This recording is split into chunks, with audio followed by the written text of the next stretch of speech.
Good morning. It is 11 o'clock and it is Thursday. That means it's time for the DigiNinja Dealer School. Now, we have served over 2,000 dealers across the country. Normally, we have Caleb Wilson on here. He's served tons of dealers as well. Lots of expert information. Well, today it's Mr. Adjust and Adapt himself, Paul Sullivan. Well, I tell you what, if I got a feeling for Caleb, man, I got some major shoes to fill here. You can do it, man. You can do it. We all have our qualities and we all have our specialized knowledge. You've been in sales a long time, Paul. You've been serving dealers a long time. When did you get into sales? Well, I got into radio a long time ago, and I did not get into radio to do sales, but I found out that salespeople were really hard. Well, good salespeople were really hard to come across. So probably about 5 years into my radio career, I discovered that if the radio station wanted to stay in business, that we needed to make more sales. So I kind of got into sales by default, learned my way through it, learned a lot from quite a few people. Some good, some bad. So you got to take that good information, bad information, kind of make it your own. And then when I started working with you, then we actually started doing formal training. And then I really started to see how sales was supposed to be properly done. So I would say probably about 20 years and doing it well, about 2 years. Yeah. So that's cool. I didn't realize that you put that emphasis on there. That's good to know.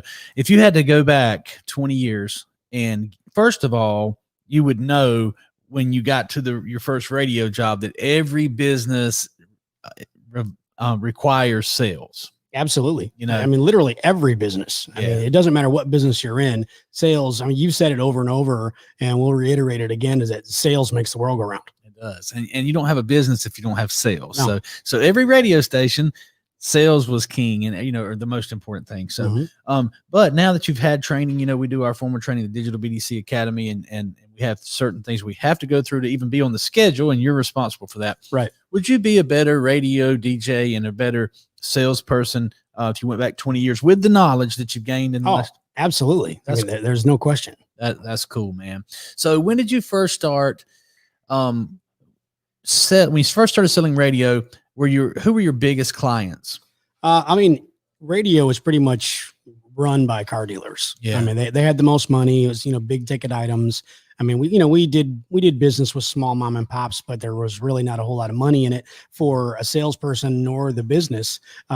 It's just like anything. If you sell something and you make, 50 cents off of it, you got to sell an awful lot of them, to make any kind of real profit. So car dealers, obviously, were probably our number one. Then you're looking at probably furniture stores. And at that time, some local retail stores, like small, like shops and boutiques and things like that. Cool. So, I serve car dealers. We're getting into other areas now with some chat and some DigiNinja things. I was a car dealer and you used to call on me, and we, I loved the promotion and it was always fun, and it's always good to get your message out there. Broadcast, this is going to sound crazy, Paul, coming from me. You're not going to expect what I'm about to say. Broadcast is coming back. Really? Yeah. Now, just in a different way. in a different way. I was on a show yesterday with a young lady in, I think she was in Ohio or Indiana, and she serves car dealers, and she broadcasts live every Wednesday at 4. We broadcast live every day at 11. So many people. Glenn Lundy's broadcasting live, I think, at 5 a.m. in the morning. Grant goes at 12, and there's less and less need for the I guess the networks, if you will. And now I do believe, because there's a lot of talented radio people out there that are readjusting, their I guess what they do. And you in particular, you have a show every Friday. What's the name of your show on Friday? Feel Good Friday, dude. Yeah, Feel Good Friday. So by the way, this is not Feel Good Friday. They might get a little confused here. But there is a demand for talent and broadcast, whether that be social media, possibly could be even be the airwaves again. If it's done properly, done the right way. You see some of the big guys, I guess, syndicated. There's still some big radio shows, morning shows.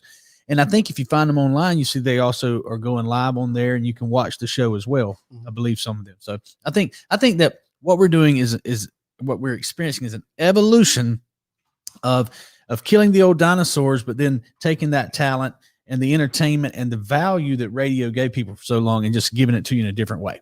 Well, I think that when radio decided not to adapt, radio, the business of radio decided not to adapt, that's when they kind of started getting left behind. And then as technology advanced, then you're right. A lot of radio talent, because look, there's radio employees and there's radio talent. So a lot of radio talent, the companies didn't want to spend the money. So they were like, hey, we got to cut you loose. We got to let you go. Or they would just say, we're only going to pay you this. And then the talent would actually go on and do something else. So that's where they lost all their talent.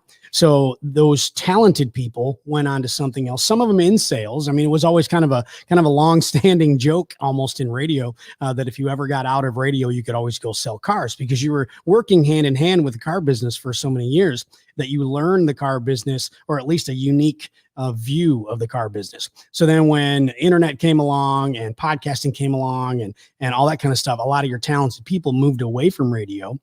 Started, what we're doing now, podcasting, video, things like that. And radio is, I mean, it's still around. I mean, I'm, it depresses me that it's basically dying on the vine, and it's because it's not adapting. So it's kind of disappointing for me being an old radio guy. I loved radio as a kid. It made a big impact on me.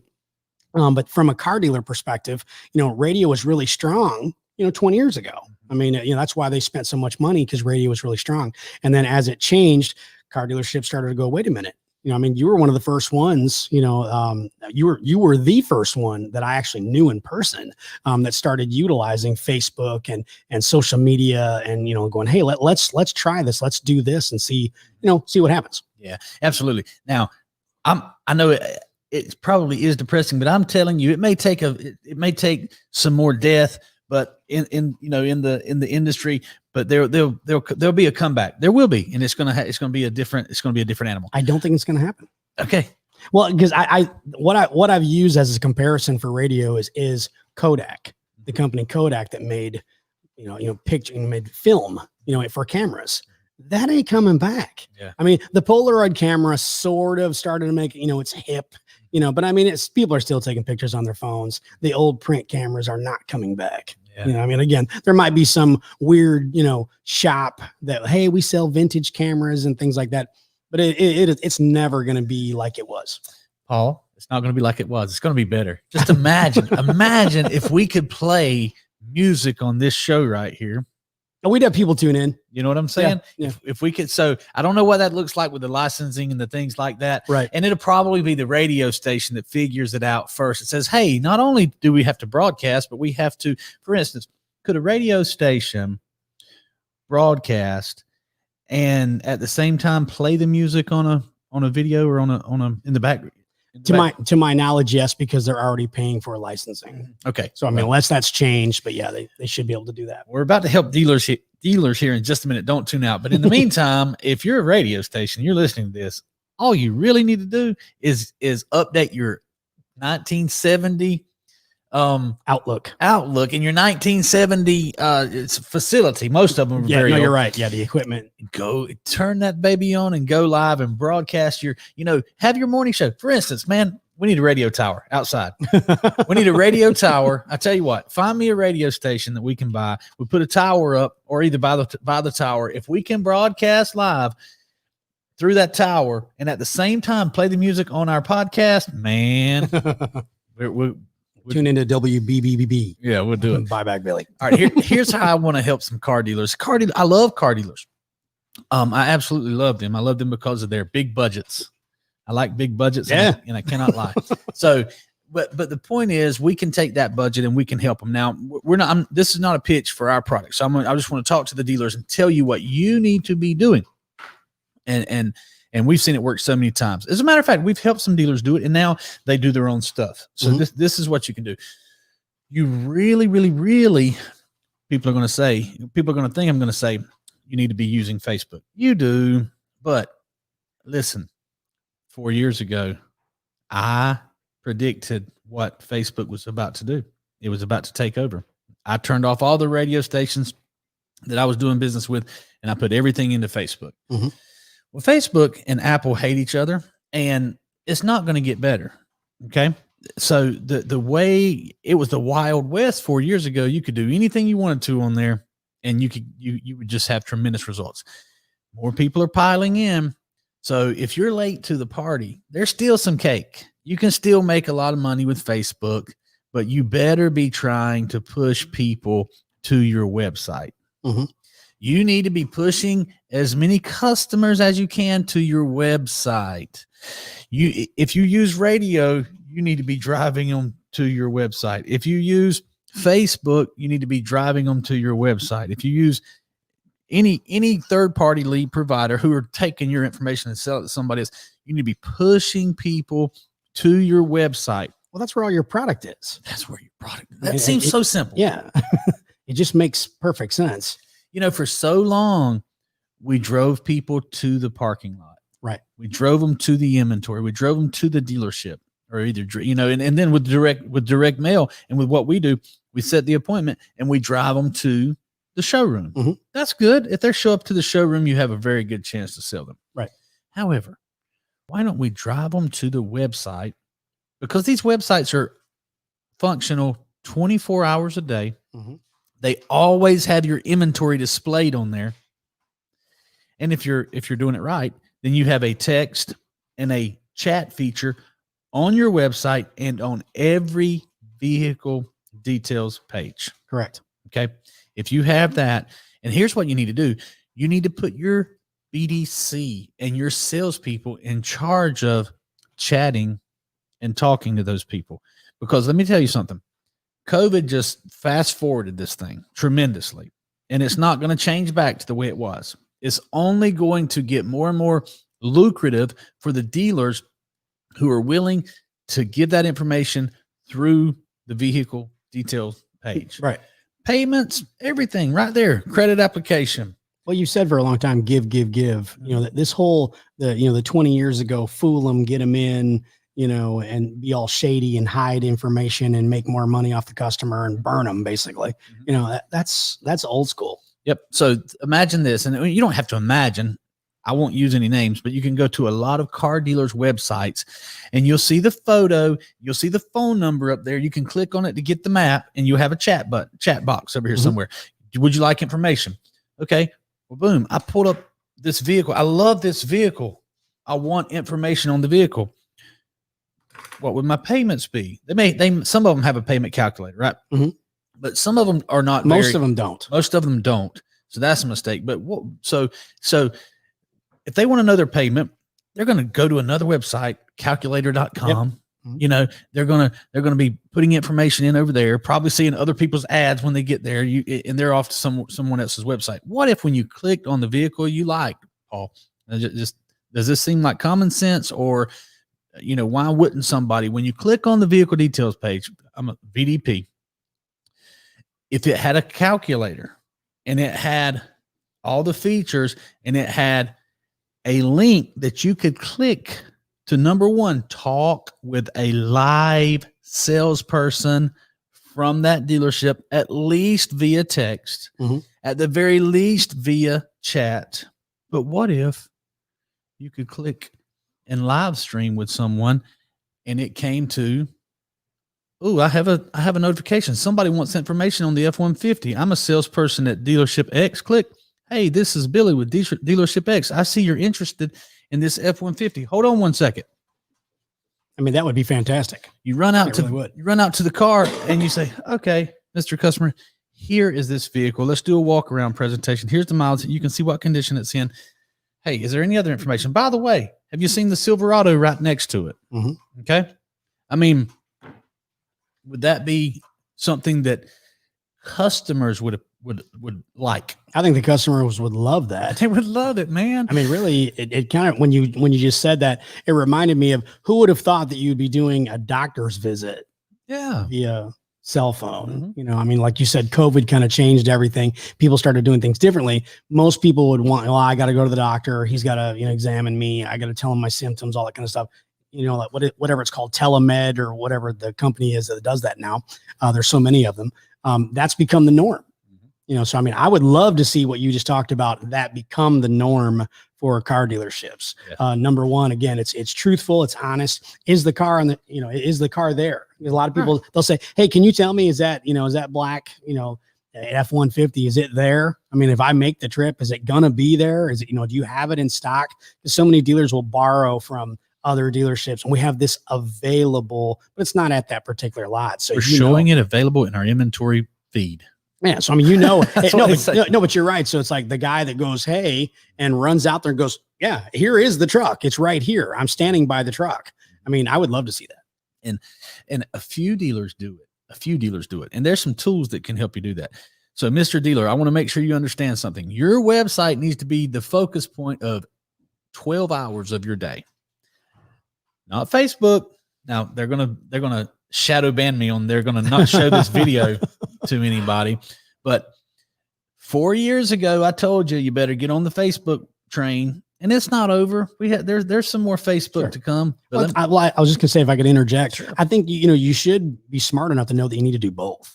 Yeah, I mean, a lot of them now they've picked it up and they realize, okay, Facebook, it's important. There are customers there, so they're doing that. But now they've seemed to kind of forgotten about their websites, and we need to point that out.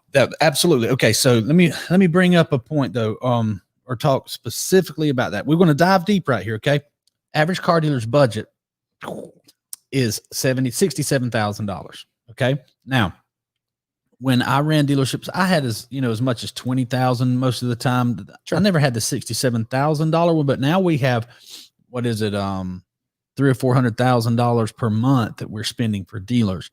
And 2 years ago, actually 4 years ago to 7 months ago, if I was in control of the entire $67,000, which for some people we are, I would spend the majority of that on Facebook ads that created conversations that we could turn into appointments. Yep. Okay.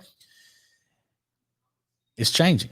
If you did, and I did that, Paul, we did that. We went for three years pushing everything into Facebook ads. Right. Now what I'm telling you is, if you're doing that, it's too late to do that. Now you have to have a hybrid.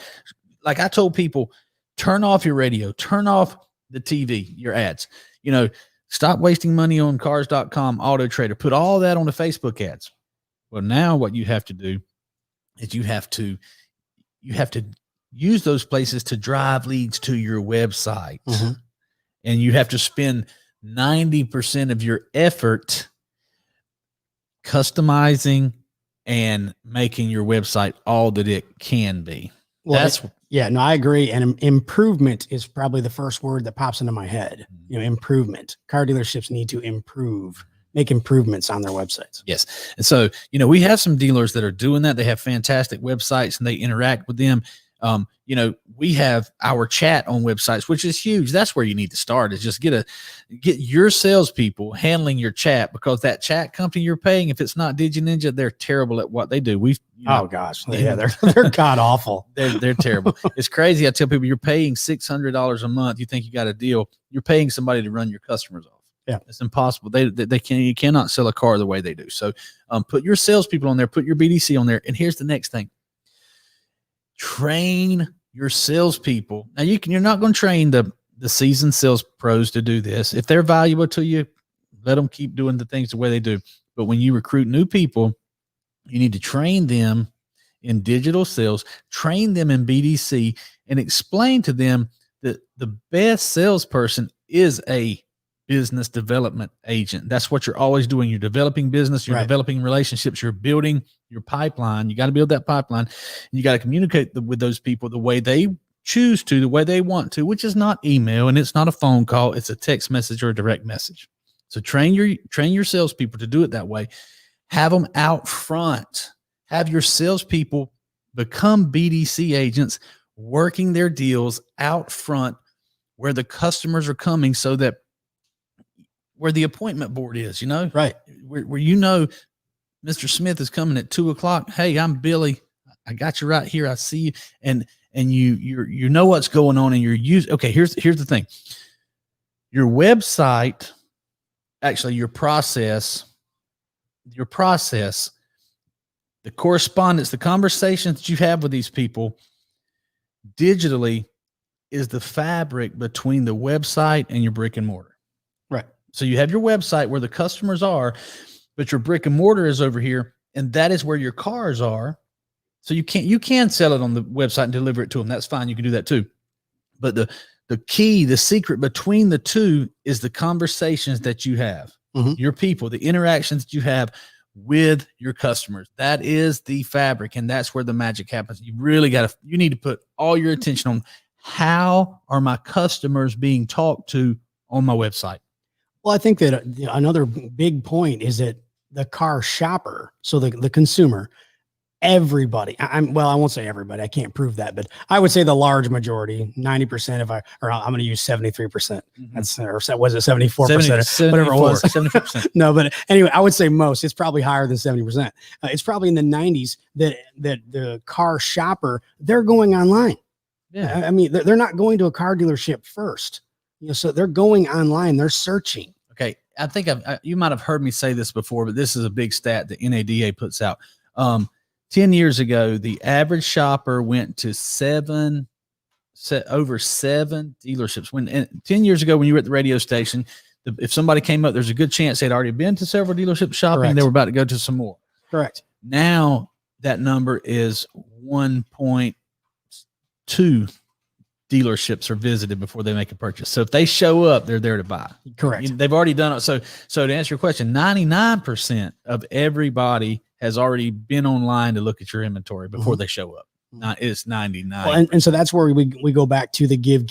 If you're a dealership and your website, again, starting with the website, I mean, we're talking about chat and all that other kind of stuff, but just the basics. If you don't have the price, if you don't have the vehicle on the lot that you have on your website, it's wrong. You're not giving the information, or you're giving false information. So you start there. Then you add the chat service. You have a real person with the chat service helping the customer, giving them information, not those artificial intelligence, AI, or bots, or chat bot, or whatever they call them. There's lots of different things you can call them. We've called them plenty of names that I prefer not to say right here. But they're just bad. I mean, because all they're basically saying is, "Hi, my name is Bill," or whatever. They'll make up a name. It's not a real person. "Hi, my name is Janet, and how can I help you today?" And then the customer says whatever, and then "What's your phone number? What's your name?" That kind of thing. All they're basically doing is just getting your name and number. Well, you could just call the dealership if you wanted to do that. Yeah, so that doesn't make any sense. You have to change that. Yes, Mr. Dealer, you have to change that. I'm going to talk about marketing for you, Mr. Dealer, in 1 second, or Mrs. Dealer. In the meantime, let's take a look. Before we talk about marketing, let's take a look at the comments. I know we had some people. We got some big ones. All right, let's go. Big ones. Start at the top. Let's take it from the top. Okay, so most of these are greetings, and we got greetings. Robert Brooker says, "My father convinced a radio station in Raleigh, North Carolina, that they needed a sales manager, and he was it. Going live from a giant pet store on Saturdays was fun." Yep. Back in the day, it worked. Yep, and that's Raleigh, North Carolina. Yeah, come on. Oh, sorry. Sarah Stalker says, "We aren't always able to predict buyer behaviors in store anymore. It's why so many are struggling. If that website were optimized, they could sell 25/8. No matter what people do in person, they shop online." Perfectly said, Sarah. Totally agree. Absolutely. Well, I mean, again, so many different things. I mean, when I buy, Christmas presents for my family, things like, I buy everything online because they live in another state. So shipping is included, but I would bet that the large majority, obviously we have, probably 95% of the people that work for us are born local. They're local, they live within their area. And I'll bet you 75% of them are buying online. Absolutely. 74%. That's right. Got to remember that number, 74. So what else is Sarah saying? She added down here, "Our chat to theirs is not even apples to apples. It's clearly apples to crab apples. I like that one. Our apples are real live people. Our apples are having conversations. How about them apples?" So Sarah's pitching our product right now, and that's fine. I do a lot of pitching myself. Sarah, you're absolutely correct. But for those people who don't want to buy my pitch or your pitch right now, do you agree they would be, and do you agree, does Sarah agree, Smith, do you agree that these dealers would be better off letting their salespeople and their BDC handle their own chat? If they do it properly, absolutely. They would definitely do it better. On a scale from 1 to 10, I think even our weakest agent out here is going to do a 7. Maybe they fall to a 6 sometimes. But the next strongest company out there is a 1. Yeah, of all the artificial intelligence. Oh, Yeah, of all the other chat companies out there. I'm sorry, guys. Like I said, I have friends that are in chat with big companies, and their chat's terrible. On a scale from 1 to 10, they're a 1. Maybe the best agent out there working for them is a 2 because they picked up the art of text message selling on their own and Reddit. But if you simply let the dealership handle it with the training that they have and the knowledge of their inventory, and if you tell them, hey, get on here and answer these people's questions, that would at least be a 3 or 4. 3 or 4. Yeah, I was just gonna say that 3 or 4. I mean, it's got to be. Yeah. So it's got to be better than the AI, than the 1. With the chat bot not answering any questions, not understanding, all that kind of thing. So you're right. Makes a very valid point. Sarah's on fire today. Normally, I like to give Sarah a hard time. Dang, look at her, boy. Normally, Sarah, I'll ask a directed question and she'll give me an answer this long, and I can pull the information I need out of there. But I can save a lot of time, if I just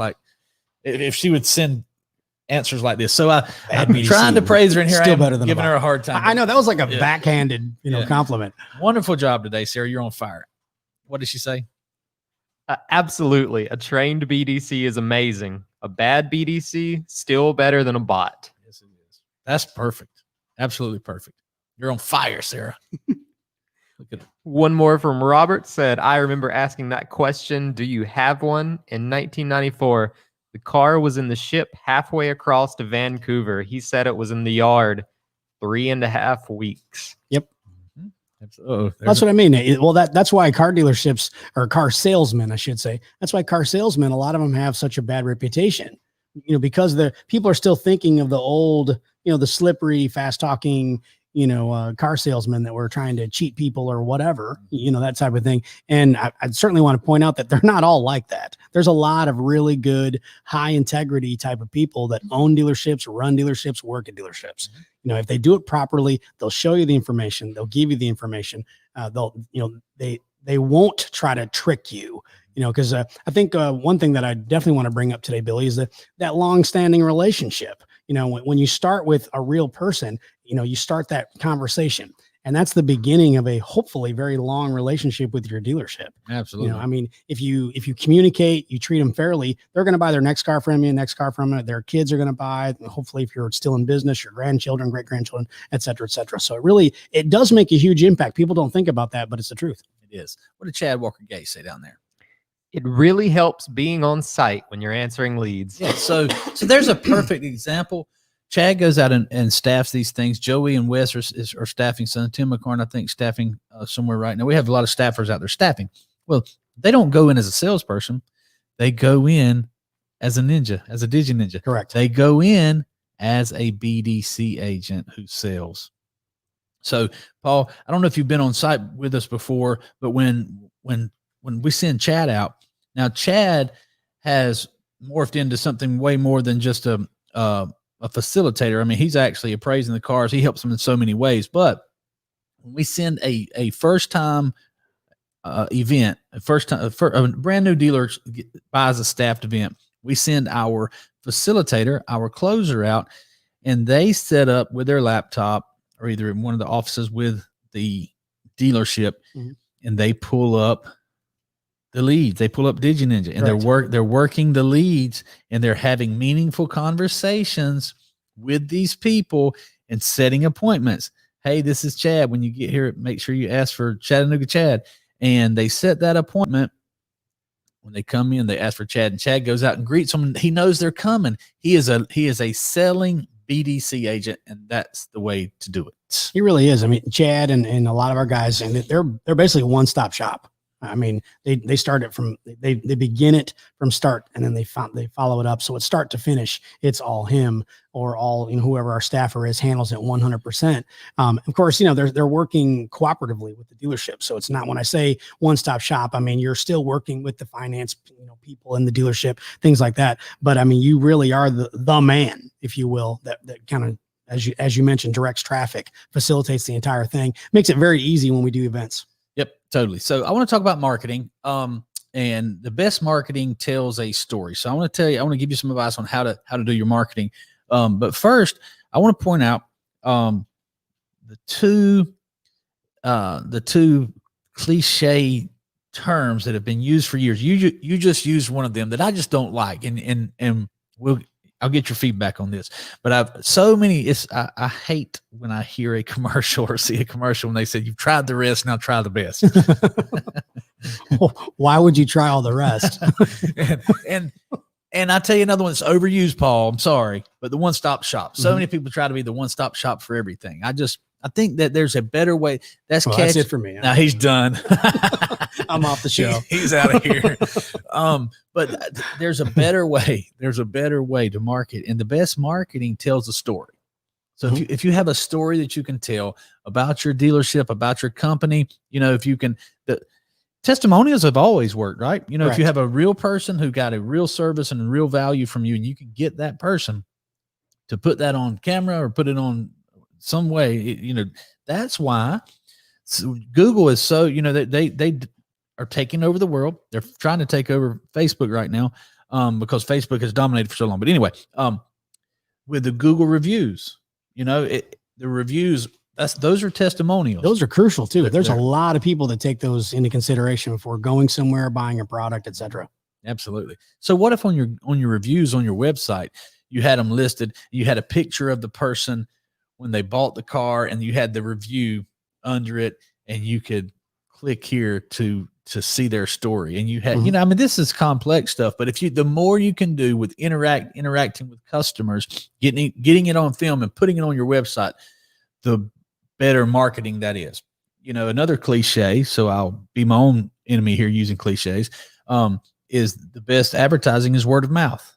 So if you have a team of, or a loyal following of fans telling your story, you're doing something right. I agree. So, the best marketing tells a story. So that's why I love, Paul, for us to be dressed in something DigiNinja, or either dressed up with a tie on, or you look good today with your black and white because you match. But on my day off, by the way. Yeah, I know. I didn't think about that, but he said you agreed to come in. So I said, all right, I won't tell him not to, because it helps. So, but I'm quick to go live, and you're very quick to grab one of these guys and tell the story of one of the ninjas. You know what I'm saying? Yeah. Everybody has a story, and it's interesting. People are interested in people. So tell your story, tell the story of your people. I love it when you have someone on the show, and on Friday when, Cooper ran outside and he was looking to see if I was coming in to jump on the show. He said, "Oh, he's here." I said, "No, go ahead." And I just went out of the way, because tell the story of your people. Right. Don't be scared to put your people up there. If you think enough of them to hire them, then I think you should think enough of them to put them out there.